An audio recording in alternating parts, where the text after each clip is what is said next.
Hello बच्चों, कैसे हो आप सब। श्रीकर्णी एकेडमी में आप सभी का हार्दिक स्वागत है। मैं गौरव प्रजापति, मैथ टीचर आपका मैथ को बहुत ज़्यादा इजी बनाने के लिए आया हूँ। जैसा कि हम एपी पढ़ रहे हैं, समांतर श्रेणी को पढ़े जा रहे हैं। समांतर श्रेणी में हमने क्या क्या देखा है उन सबको एक बार वापस रिपीट करेंगे। उससे पहले आपके जितने भी फ्रेंड्स हैं उन सबको ये लिंक शेयर कर दीजिए ताकि उनके लिए भी एपी हो जाए आसान। क्योंकि आज मैं एपी का मतलब समांतर श्रेणी का एक बहुत अच्छा टॉपिक पढ़ाने वाला हूँ। उससे पहले हम कुछ क्वेश्चंस करेंगे और उसके बाद में वो एक टॉपिक आएगा जिससे आपके 4 to 5 मार्क्स मतलब 4 से 5 नंबर आपके समांतर श्रेणी में जिस क्वेश्चन से आते हैं, जिस टॉपिक से आते हैं, आज उसको कवर करने वाले हैं। तो आपके जितने भी फ्रेंड्स हैं उन सबको ये लिंक शेयर कर दीजिए ताकि उनके भी ये 4 से 5 नंबर आ सके। तो फटाफट जितने भी हमारे ऑनलाइन फ्रेंड्स बैठे हैं उन सबको बोलिए जी गुड आफ्टरनून। पवन जी, मंजीत जी, गुड आफ्टरनून। आज हम एपी में बहुत अच्छा टॉपिक कवर करने वाले हैं। उससे पहले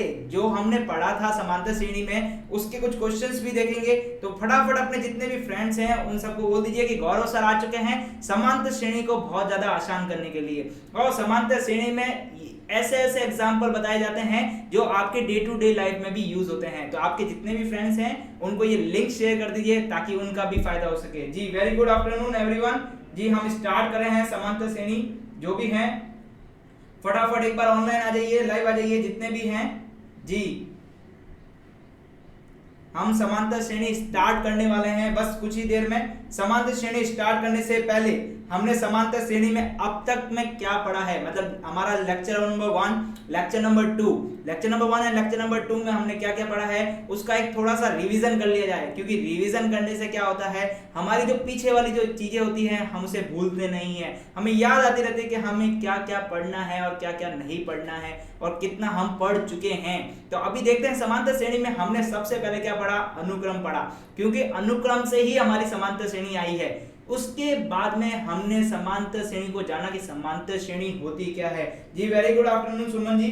अब आगे बढ़ते हैं हम समांतर श्रेणी में। तो आप फटाफट अपने जितने भी फ्रेंड्स हैं उनको ये लिंक शेयर कर दीजिए ताकि उनका भी ये फायदा हो सके। समांतर श्रेणी का आज बहुत अच्छा टॉपिक पढ़ने वाला है। जैसा कि आपने डिस्क्रिप्शन में देखा होगा कि आज हम एनवा पद पढ़ने वाले हैं। लेकिन उससे पहले आपके जो एक्सरसाइज है मतलब आरबीएसई बुक्स की जो एक्सरसाइज है उसके कुछ चुनिंदा क्वेश्चंस लेके आया हूं मैं जो बहुत ज्यादा डिफिकल्ट लगते हैं बच्चों को, उनको मैं आज सॉल्व करने वाला हूं। उसके बाद हम एनवे पद की तरफ चलेंगे। आपने अब तक समांतर श्रेणी में देखा कि समांतर श्रेणी होती क्या है। उसके बाद में हमने देखा कि समांतर श्रेणी का व्यापक पद क्या होता है, मतलब समांतर श्रेणी को लिखते किस तरीके से है, उसका व्यापक पद क्या है, हमने वो देखा। उसके बाद में हमने समांतर श्रेणी का प्रथम पद देखा, उसके बाद सार्वअंतर देखा और हमने ये भी देखा कि सार्वअंतर जो होता है समांतर श्रेणी में कितने टाइप्स का हो सकता है। समांतर श्रेणी में जो सार्वअंतर होता है वो धनात्मक हो सकता है, ऋणात्मक हो सकता है और शून्य हो सकता है। इसके बाद में हमने समांतर श्रेणी का व्यापक पद और व्यापक पद से जुड़े हुए कुछ क्वेश्चन देखे थे।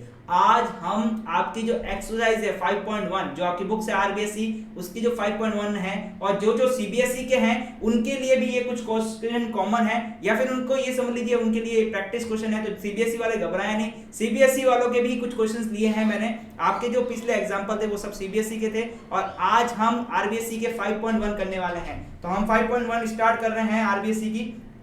तो आपके जितने भी फ्रेंड्स हैं उनको ये लिंक शेयर कर दीजिए ताकि उनको भी 5.1 के क्वेश्चंस मिल सके। ओके, अब क्वेश्चन नंबर 1 हम कर रहे हैं। जी जितने भी ऑनलाइन हैं जल्दी जल्दी आ जाइए ताकि हम क्वेश्चन नंबर 1 को स्टार्ट कर सकें।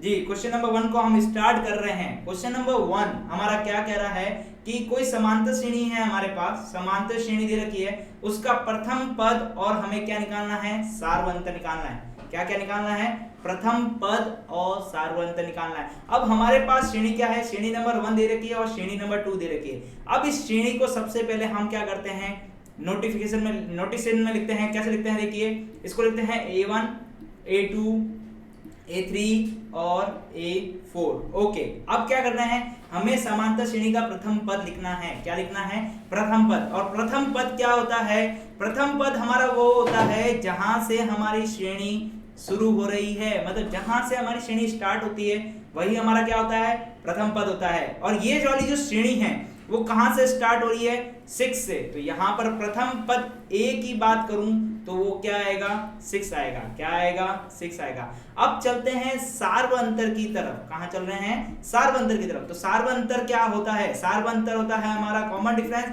और उसका मान कैसे निकालते हैं हम, सार्वअंतर d का मान कैसे निकालते हैं हम, a2 माइनस a1 करके, a2 माइनस a1 करके, और दूसरा क्या करते हैं, एक मिनट में वापस लिख देता हूं। देखिए हम क्या करते हैं a2 माइनस a1 करते हैं, इसके साथ साथ हम क्या करते हैं a3 माइनस a2 करते हैं, a3 माइनस a2 करते हैं। अब हम चेक कर रहे हैं, यहां से सार्वअंतर निकालते हैं। यहां से यदि सार्वअंतर दोनों का समान आता है, सार्वअंतर क्या है दोनों का समान आए, तब हम इसे क्या बोलते हैं कि ये वाली जो श्रेणी है हमारी कौन सी है, समांतर श्रेणी है। तो हम यहाँ पे सार्वअंतर चेक करते हैं, देखते हैं सार्वअंतर। देखिए a2 माइनस a1 कर रहे हैं, तो a2 की मान कितना है यहाँ पर 9 माइनस, उसके बाद a1 का मान है 6, ठीक है। और नीचे a3 माइनस a2 करते हैं, तो यहाँ कितना आता है 12 माइनस 9, क्या आता है 12 माइनस 9। अच्छा 9 माइनस 6, 9 माइनस 6, 9 माइनस 6 हो जाता है हमारा 3,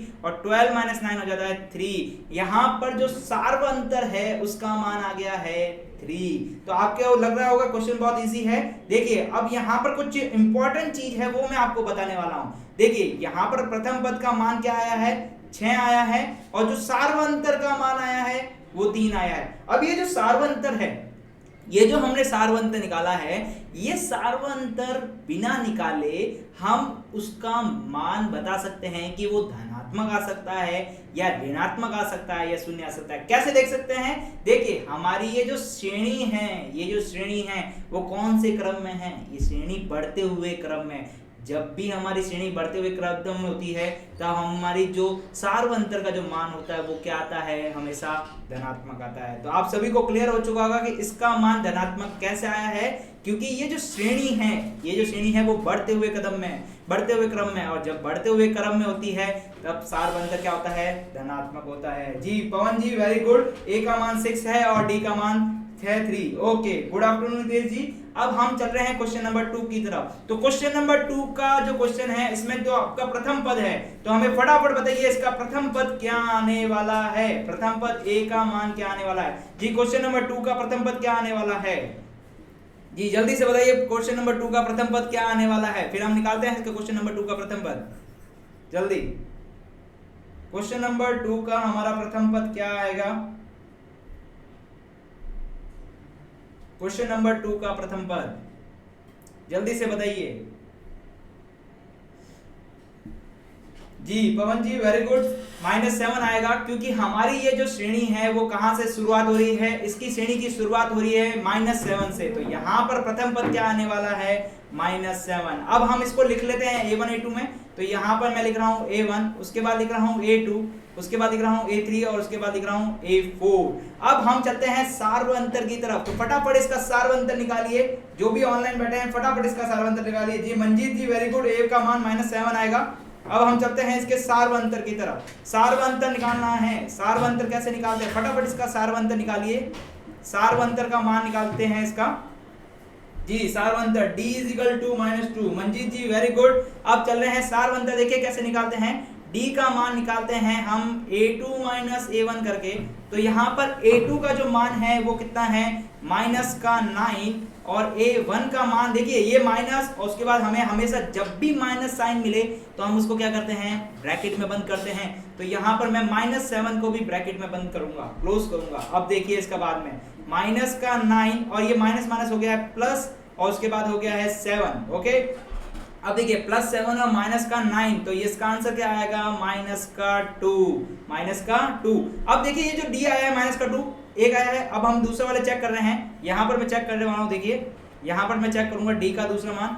d = कैसे निकालेंगे, a3 - a2 करके। ओके a3 का मान कितना है -11 माइनस, और उसके बाद ब्रैकेट में -9 जी। पवन जी वेरी गुड, d का मान -2 आया है। आपने क्या 2 वैल्यू चेक की है, यहाँ पर कम से कम कितनी वैल्यू चेक करनी होती है, 2 वैल्यू चेक करनी होती है। केवल एक वैल्यू से हम ये डिसाइड नहीं कर सकते कि वो कॉमन डिफरेंस सही है या नहीं, क्योंकि जब भी हमारी समांतर श्रेणी होती है तब हमें सार्वअंतर का मान कम से कम कितना निकालना होता है, 2। तो मैं भी यहाँ पर सार्वअंतर का मान 2 निकाल रहा हूँ। देखिए माइनस माइनस प्लस हो गया है और ये 9 हो चुका है और यहाँ पर आ चुका है माइनस का 2। इसका मतलब क्या हुआ, इस क्वेश्चन का जो सार्वंतर है, इस क्वेश्चन का जो सार्व अंतर है उसका मान कितना आया है, माइनस का 2।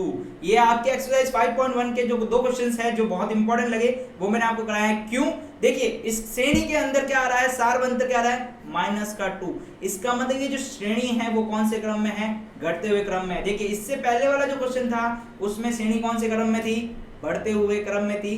तब जब हमारा सार्वंतर था वो क्या आया था, धनात्मक आया था। अब देखिए ये जो श्रेणी है वो कौन से क्रम में है, घटते हुए क्रम में है। जब ये श्रेणी घटते हुए क्रम में है तो इसके सार्वंतर का मान क्या आया है, धनात्मक आया है। सार्वंतर का मान क्या है, सार्वंतर का मान क्या है, ऋणात्मक आया है। अब चलते हैं हम अगले क्वेश्चन की तरफ। अगला क्वेश्चन क्या बोल रहा है, हमें कोई समांतर श्रेणी दे रखी है, इसका प्रथम पद और हमें सार्वंतर दिया है, तो हमें इसकी श्रेणी निकालनी है।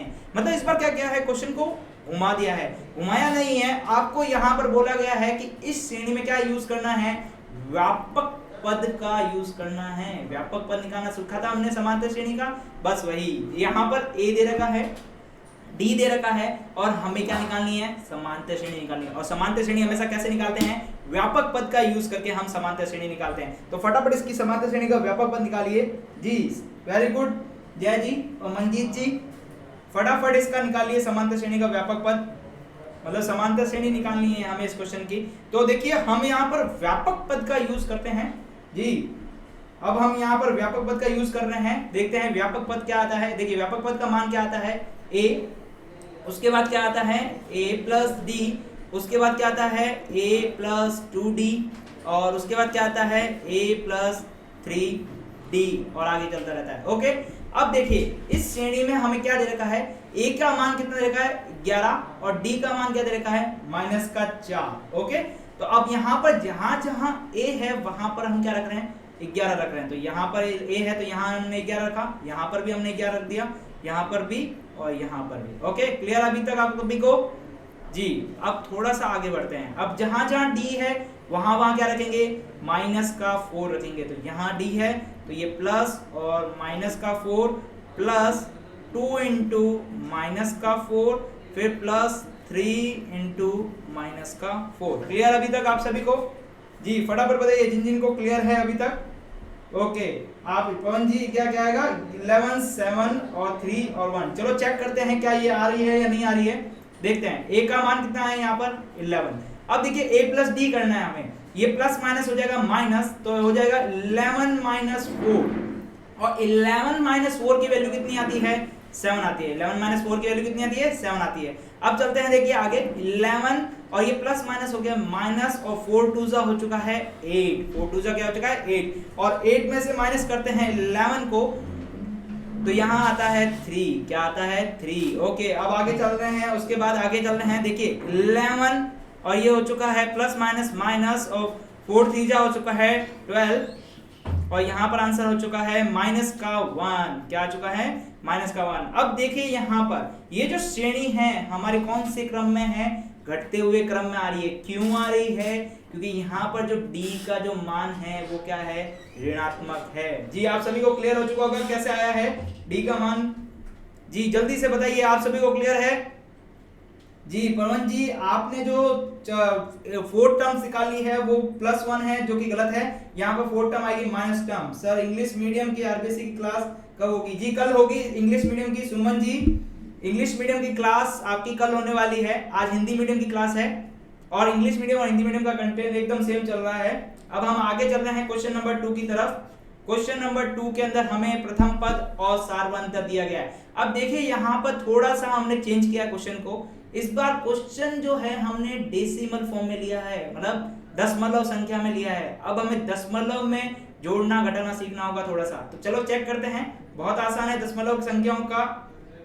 ओके, अब चल रहे हैं दशमलव संख्या के अंदर। देखिए सबसे पहले हम इसका व्यापक पद लिखेंगे, समांतर श्रेणी का व्यापक पद लिख रहे हैं। तो व्यापक पद क्या आएगा a, उसके बाद क्या आएगा a प्लस डी, उसके बाद क्या आएगा a प्लस 2d, उसके बाद क्या आएगा a प्लस 3d। ठीक है, अब देखिए a का मान यहाँ पर क्या दे रखा है जी, कितने बजे होगी, कल ये इसी टाइम पे होगी। आप इस नोटिफिकेशन को ऑन कर दीजिए, हमारे लिए इस चैनल के नोटिफिकेशन को ऑन कर दीजिए ताकि आप तक मिल सके। ओके ओके, अब चलते हैं आगे की तरफ।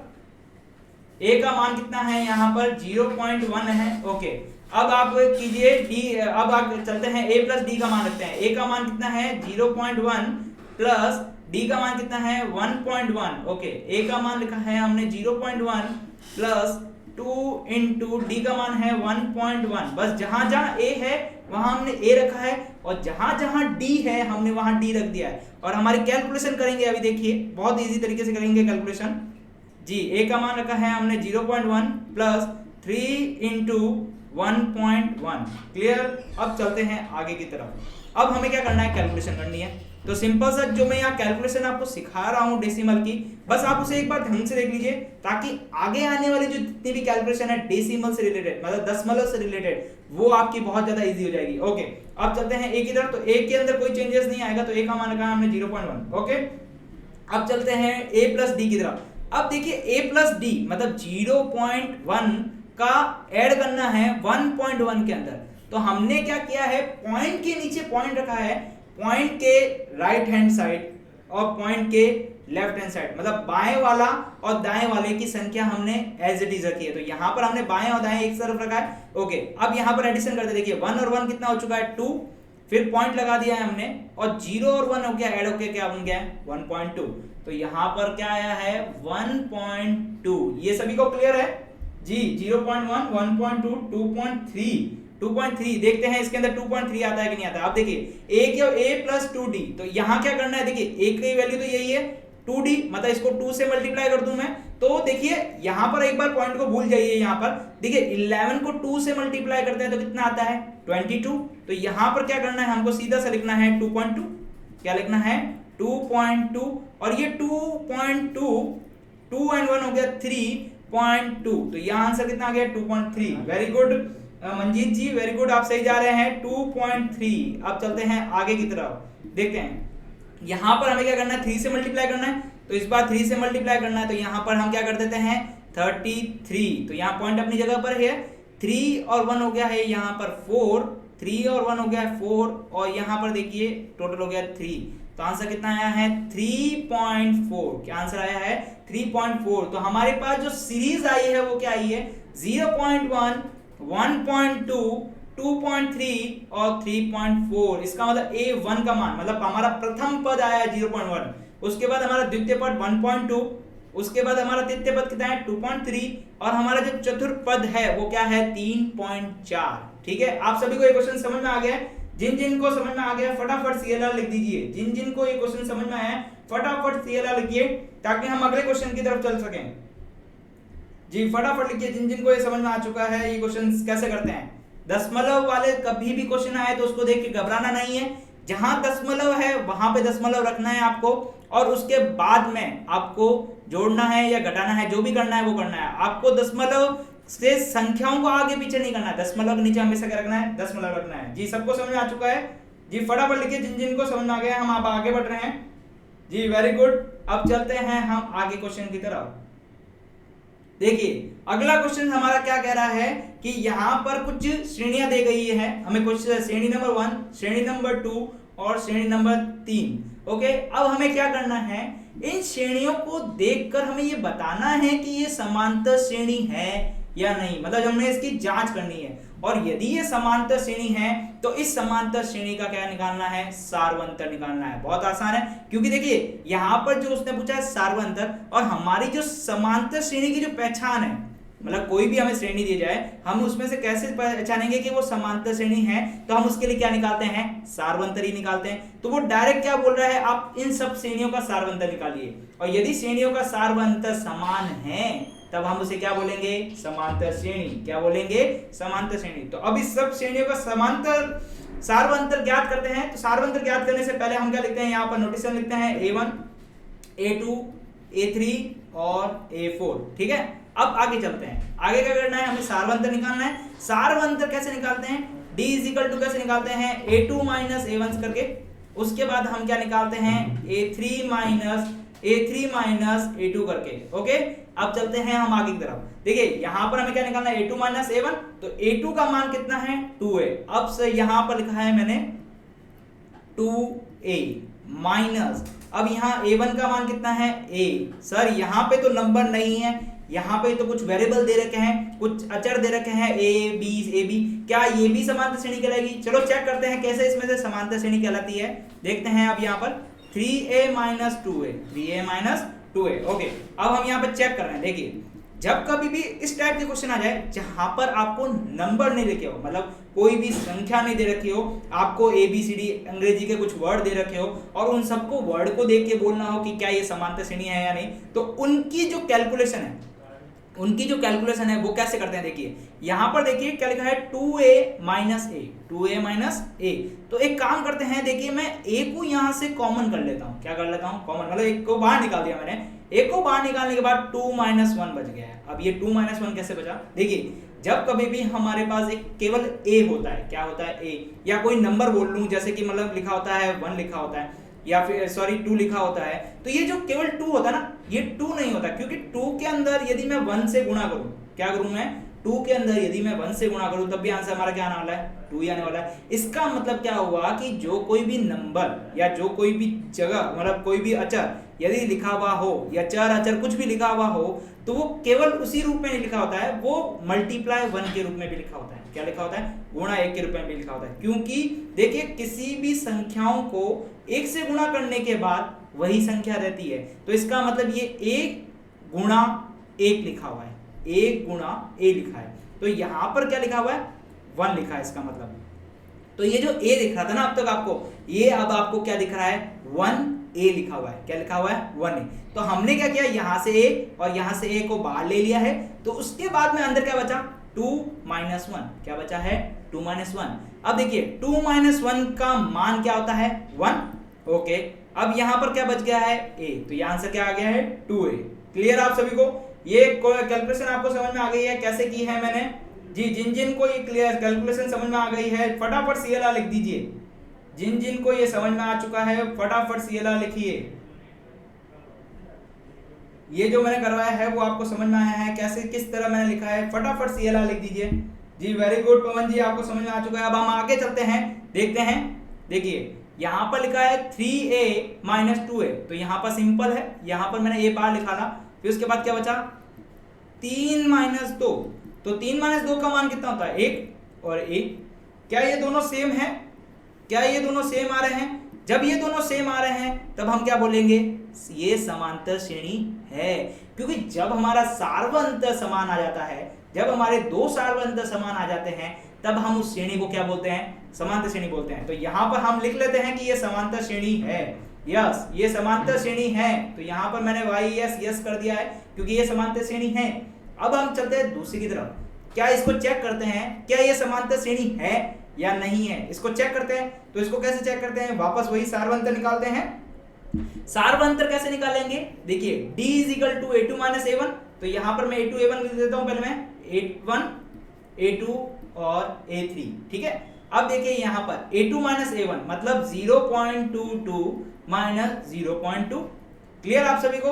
अब वही वापस वाली कैलकुलेशन, पॉइंट वाली कैलकुलेशन। देखिए पॉइंट वाली कैलकुलेशन फटाफट कर लेते हैं। देखिए 0.22 को माइनस करना है 0.2 से। अब देखिए यहां पर केवल 0.2 है, इसका मतलब इसके पीछे क्या लिखा हुआ है? 0 लिखा हुआ है। क्या लिखा हुआ है? 0। अब इसको कैलकुलेशन करते हैं। देखिए 2 आ गया यहां पर, 2 माइनस हो गया 0.0, इन दोनों को माइनस किया है हमने, तो आंसर क्या आया है? 0.02। क्या ये सभी को कैलकुलेशन समझ में आ गई है? फटाफट बताइए जी, फटाफट बता दीजिए कि ये कैलकुलेशन आप सभी को समझ में आ गई है। फिर हम आगे बढ़ रहे हैं जी, फटाफट बताइए क्या ये आपको कैलकुलेशन समझ में आ गई है? अब हम आगे बढ़ रहे हैं। देखिए अब हम क्या कर रहे हैं? अगली वाली कर रहे हैं कैलकुलेशन। देखिए 0.222 माइनस 0.22। क्लियर आप सभी को? ओके, अब चल रहे हैं हम आगे। देखिए इन दोनों को सब्ट्रैक्ट कर रहे हैं, इन दोनों को सब्ट्रैक्ट कर रहे हैं, तो यहां पर क्या आएगा? 0.222 को माइनस कर रहे हैं 0.22 से। अब देखिए यहां पर कुछ नहीं लिखा, इसका मतलब क्या लिखा है? 0 लिखा है। अब आप कभी भी ये गलती नहीं करेंगे कि ये जो 22 है इसको 22 के नीचे ले आओगे, यहां पर मत लेके आ जाना, क्योंकि ये पॉइंट के नीचे हमेशा पॉइंट रहती है और वो नंबर एज इट इज रहते हैं। उन नंबर में कोई भी चेंज नहीं आता, मतलब उन नंबर में कोई भी बदलाव नहीं आता है, ठीक है ना। तो अब यहाँ पर हम माइनस कर रहे हैं, देखिए यहाँ पर आ गया है 2 माइनस 0 हो चुका है 2, और 2 माइनस 2 हो चुका है 0, और यहाँ हो गया 0.0। अब देखिए 0.002, अब ये आई है आपकी कैलकुलेशन। अब यहाँ पर जो डी का मान है वो दोनों में समान नहीं है, यहाँ पर आ रहा है 0.02, यहाँ पर आ रहा है 0.002, तो ये दोनों डी है वो सेम नहीं है, ये दोनों डी समान नहीं है, समान नहीं है। तब हम क्या इसको एपी बोलेंगे क्या? नहीं, ये दोनों एपी नहीं है, क्योंकि यहाँ पर जो डी का मान है, यहाँ पर जो डी का मान है वो सेम नहीं है। जब सेम नहीं है तब हम उसे एपी नहीं बोलेंगे। क्या आप सभी को समझ में आ गया है क्या कहने जा रहा हूं मैं, कि यहाँ पर जो डी का मान है वो सेम नहीं है। अब चल रहे हैं क्वेश्चन नंबर 3 की तरफ। जो क्वेश्चन नंबर 3 है वो बहुत इंपॉर्टेंट क्वेश्चन है। देखिए यहाँ पर हम जो डी का मान है वो निकालने वाले हैं। तो डी का मान निकालना है तो यहाँ पर हमने लिखा a1 a2 a3 और हो गया है a4। क्लियर आप सभी को? अब देखिए यहाँ पर क्या लिखा है 3 1/2 6 1/2 9 1/2 एंड 12 1/2। इसको थोड़ा सा अलग लिख लेते हैं, ठीक है, इसको थोड़ा सा अलग लिखते हैं। तो ये लिखा है √3, यहाँ पर लिखा है √6, उसके बाद लिखा है √9 और लिखा है √12, क्योंकि 1/2 का मान क्या होता है? रूट होता है। किसी भी संख्या के ऊपर 1/2 लिखा है, इसका मतलब क्या होता है? वर्गमूल। ओके, अब चल रहे हैं a2 माइनस a1 की तरफ। देखिए a2 माइनस a1 का मान कितना है? √6 माइनस √3, √6 माइनस √3। अब चल रहे हैं a3 माइनस a2 की तरफ, a3 माइनस a2 की तरफ। तो ये है √9 माइनस √6, √9 माइनस √6। अब देखिए √6 माइनस √9 निकालेंगे तो ये इसका आंसर नहीं आएगा, कभी नहीं आने वाला, क्योंकि ये सॉल्व नहीं होते। क्योंकि √6 का मान कितना होता है? √6 को क्या लिख सकते हैं आप ज्यादा से ज्यादा? √6 को लिख सकते हैं √2 × 3, केवल ये लिख सकते हैं। तो आप इसको थोड़ा सा अलग करके √2 और √3 कर सकते हैं। तो इसका मान नहीं आने वाला है, इसका मान दशमलव संख्या में कुछ आएगा और इसका भी मान कुछ दशमलव संख्या में अलग आएगा। तो ये जो मान है दोनों समान नहीं है। जब ये दोनों मान समान नहीं है तो क्या ये एपी कहलाएगी? तो हमारा यहाँ पर जो डी है वो दोनों में समान नहीं है। जब दोनों में ही समान नहीं है तब हम इसे क्या बोलेंगे?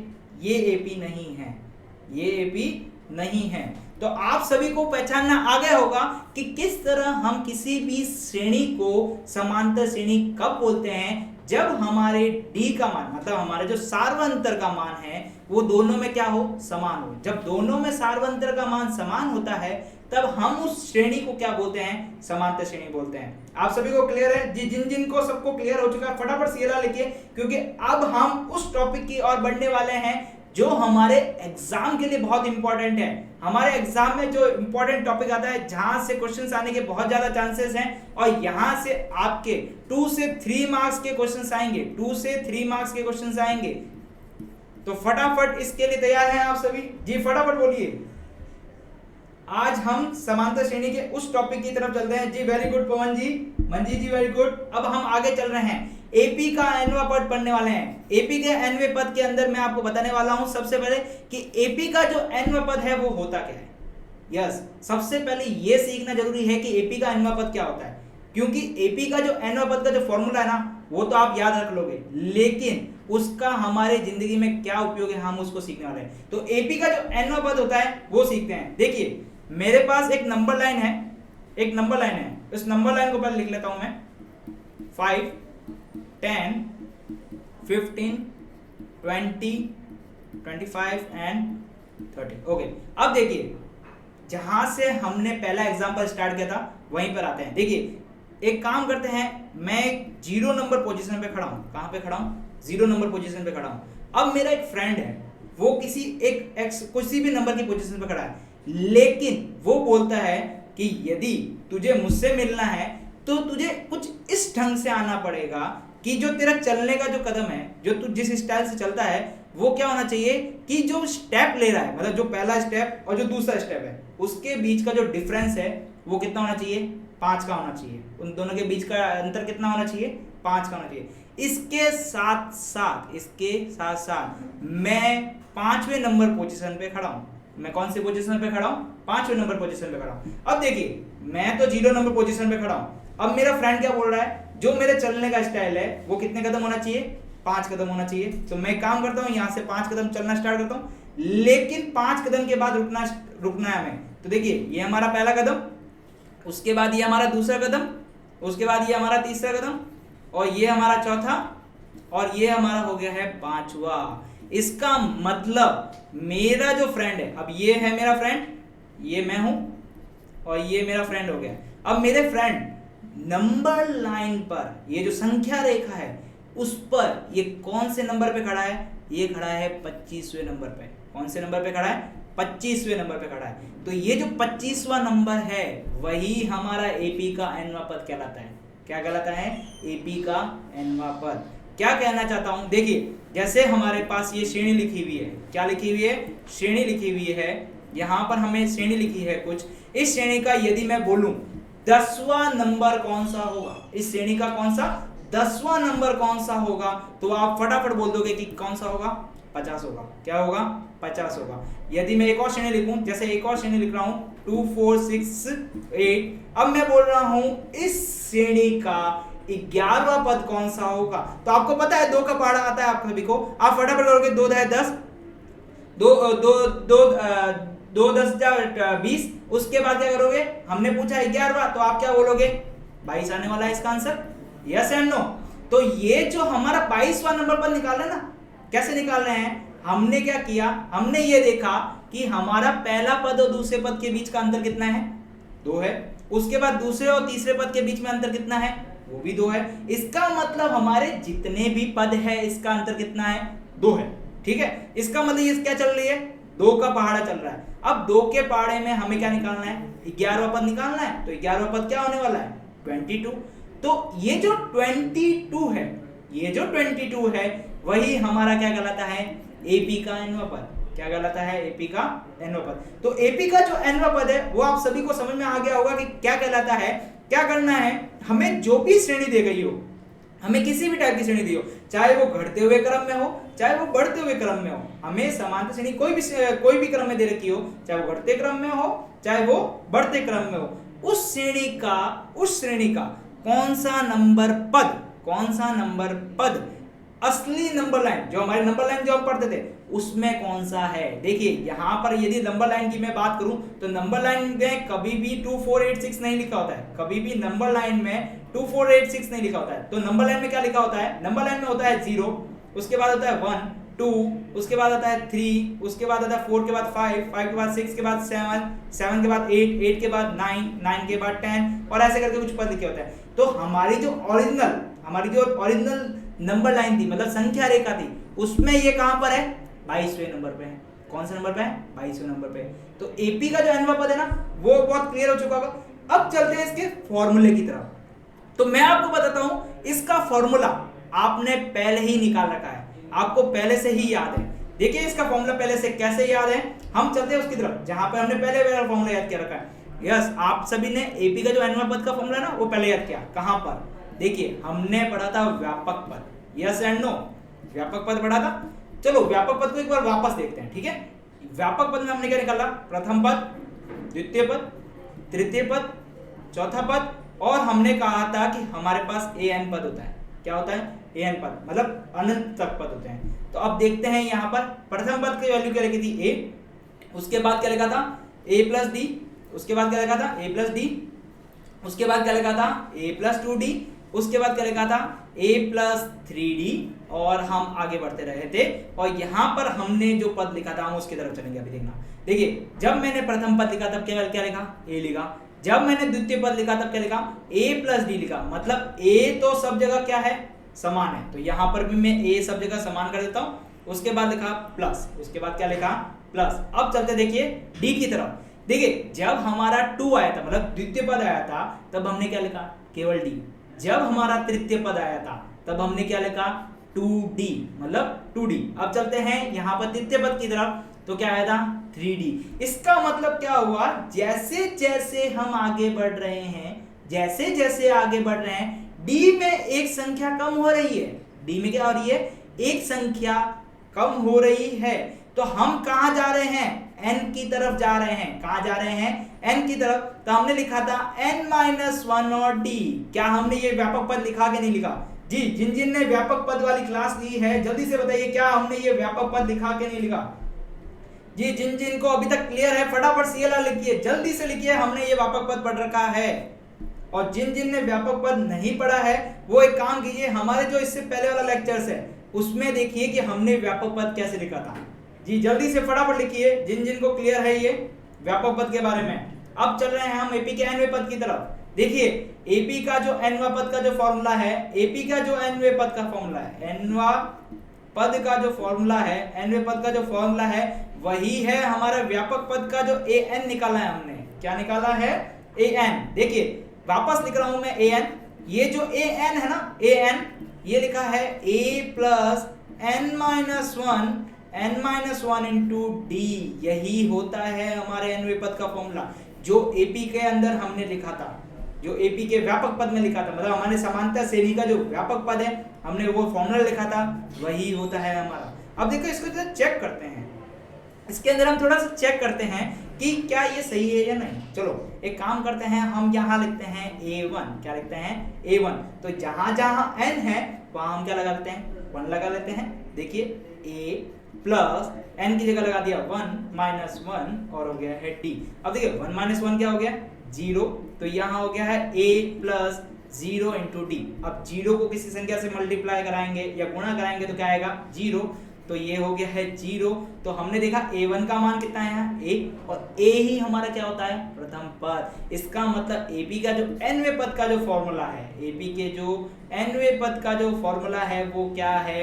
a plus n-1 into d। क्या आप सभी को क्लियर हो गया? जिन को क्लियर हो गया फटाफट CLR लिखिए। जिन को क्लियर हो चुका है फटाफट CLR लिख दीजिए। AP के nवें पद का फॉर्मूला जी फटाफट लिखिए। जिन को क्लियर हो चुका है एपी के nवें पद का फॉर्मूला जी। अब देखिए, अब तक हमने क्या पढ़ा? एपी के अंदर हमने पढ़ा प्रथम पद, उसके बाद क्या पढ़ा? द्वितीय पद, उसके बाद हमने क्या पढ़ा? व्यापक पद। और आज हमने क्या पढ़ा? एपी के nवें पद। और अब हम क्या पढ़ेंगे इससे आगे आने लेक्चर्स में? एपी के nवें पद का जो यूज है वो कैसे करते हैं। हमारे पास कोई भी श्रेणी दे दी जाए, हम उसके कौन कौन से पदों को निकाल सकते हैं। इसके साथ साथ हम एपी के जो nवें पद के जितने भी क्वेश्चंस हैं, आपके डिफिकल्ट क्वेश्चन है 5.2 से रिलेटेड और भी डिफिकल्ट क्वेश्चंस हैं, उन सबको हमने एक टॉपिक वाइज क्लियर कर दिया है। हमने उसको टॉपिक वाइज रखा है डिफिकल्टी के अनुसार और उसके अनुसार रखा है, ताकि आपको ये आसानी रहे कि एपी का जो nवां पद है उसका यूज कैसे करते हैं, उसका काम कैसे है, उसके आंसर कैसे निकाले जाते हैं। तो आपको यदि हमारा ये वीडियो अच्छा लगा है तो आप लाइक कीजिए, हमारे चैनल को सब्सक्राइब कीजिए। इसके साथ साथ आपके जितने भी फ्रेंड्स हैं जो आज अटेंड नहीं कर पाए उन सभी को ये लेक्चर शेयर कर दीजिए और साथ में बेल आइकन दबा दीजिए, ताकि हमारा जो अगला आने वाला वीडियो है उसकी नोटिफिकेशन मिल सके। Thank you.